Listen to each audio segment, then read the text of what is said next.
सुरुवात गरेको गुरु मोहन थापाबाट सुरु गर्नुभयो र बन्देजकै समयमा पश्चिम भेगमा जुन करातेलाई अगाडि बढाउनुपर्छ भनेर चाहिँ नि उहाँले पश्चिम भेगमै फ्रीमा बिना पैसा लिएर जुन सिकाउनु भयो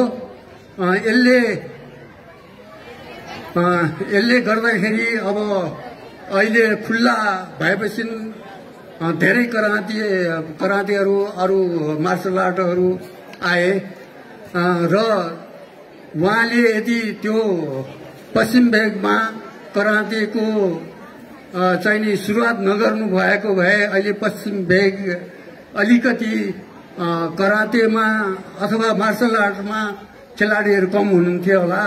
उहाँको देलले गर्दाखेरि अहिले अब अनगिन्ती रूपमा चाहिँ नि खेलाडीहरू उत्पादन हुनुभएको छ र हामीले यी सिकेकाहरूको जुन कराते सिक्नुभयो त्यसको चाहिँ नि टुर्नामेन्ट गरेपछि मैले कति सिकेँ कति जाने भन्ने कुरोको यो प्रदर्शन हो।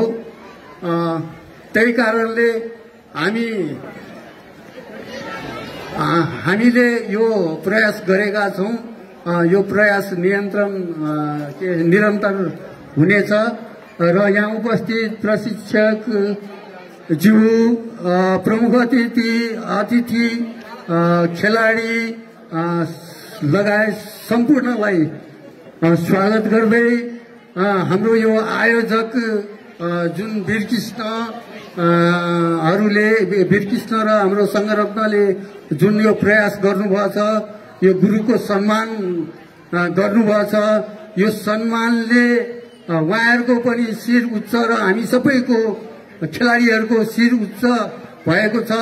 यो चाहिँ नि शिर उच्च राख्न यो वर्षी नै गरौँ र यो कायमै राखौँ भन्ने अनुरोध गर्दै सम्पूर्ण उपस्थितहरूलाई स्वागत गर्दै बिदा चाहन्छु। नमस्कार।